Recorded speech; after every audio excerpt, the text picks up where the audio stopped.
Wave optics లో Young's double slit experiment మీద ఒక క్వశ్చన్ ఏం మెన్షన్ చేశాడంటే, డబుల్ స్లిట్ ఎక్స్పెరిమెంట్ లో 3 పోలరైజర్స్ యూస్ చేశానన్నాడు. ఏమి డయాగ్రామ్ లో చూపించినట్టుగా పోలరైజర్స్ ని మూడింటిని ఇలా ఇన్సర్ట్ చేశాడు. ఎలాగంటే P1 P2 యొక్క ట్రాన్స్మిషన్ యాక్సిస్ ఎలా ఉన్నాయంటే పర్పెండిక్యులర్ గా ఉన్నాడు. సార్ పోలరైజర్ 1 యొక్క ట్రాన్స్మిషన్ యాక్సిస్, సెకండ్ పోలరైజర్ యొక్క ట్రాన్స్మిషన్ యాక్సిస్ ఇద్దరు ఎలా ఉన్నారంటే పర్పెండిక్యులర్ గా ఉన్నారు ఇక్కడ. తర్వాత వీళ్ళిద్దరి ముందర 2 స్లిట్స్ ఉన్నాయి. Next P3 polarizer both slits ని కవర్ చేస్తోంది ఇక్కడ ఇలాగుంది. ఓకేనా. తర్వాత ఏం transmission axis of third one is 45 degrees to those P1 P2.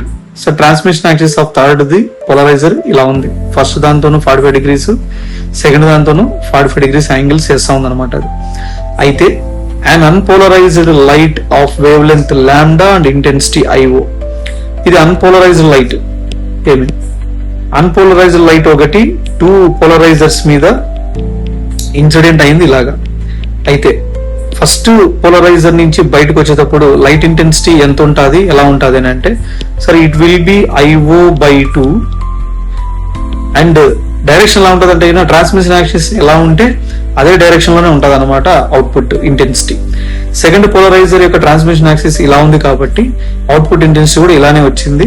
ఏమి అది కూడా ఎంత ఉంటుంది అంటే హాఫ్ ఉంటుంది, రైట్. దీని తర్వాత 2 స్లిట్స్ నుంచి బయటికి వెళ్ళిన తర్వాత నీకు రెండింటి యొక్క ఇంటెన్సిటీస్ ఇలా వస్తాయి, థర్డ్ పోలరైజర్ మీద ఇన్సిడెంట్ అవుతాయి.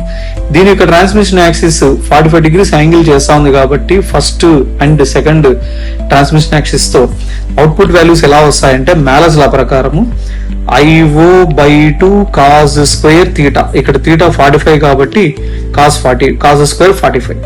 సో cos 45 1/√2 దాన్ని స్క్వేర్ చేస్తే నీకు 1/2 వస్తుంది. IO/2 into 1/2 IO/4. రెండు చోట్ల కూడా IO/4 వస్తుంది అనమాట. ఓకేనా. ఏమి ఈ వీటి యొక్క డైరెక్షన్ ఎలా ఉంటుంది అంటే థర్డ్ పోలరైజర్ యొక్క ట్రాన్స్మిషన్ యాక్సిస్ కి ప్యారలల్ గా ఉంటుంది అనమాట అవుట్పుట్ ఇంటెన్సిటీ, రైట్. తర్వాత ఏం మెన్షన్ చేశాడు, the 2 intensities after P3 meet where the path difference between them is λ/3.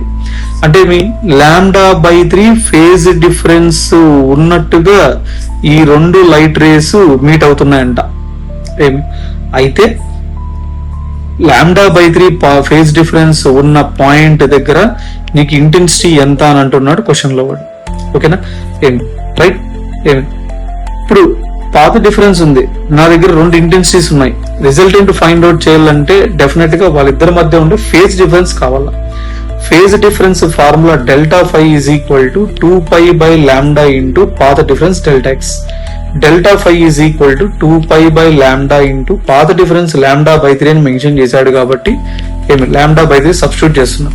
ఇక్కడ λ క్యాన్సిల్ అయిపోతుంది, మిగిలేది ఏమి అంటే పాత్ ఫేజ్ డిఫరెన్స్ వాల్యూ 2π/3. 2π/3 అంటే 120 degrees అని మీనింగ్.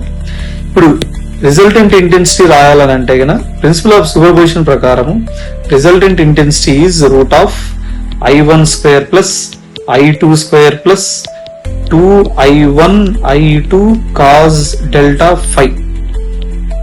ఓకేనా. ఏమి సార్ ΔΦ 120 degrees.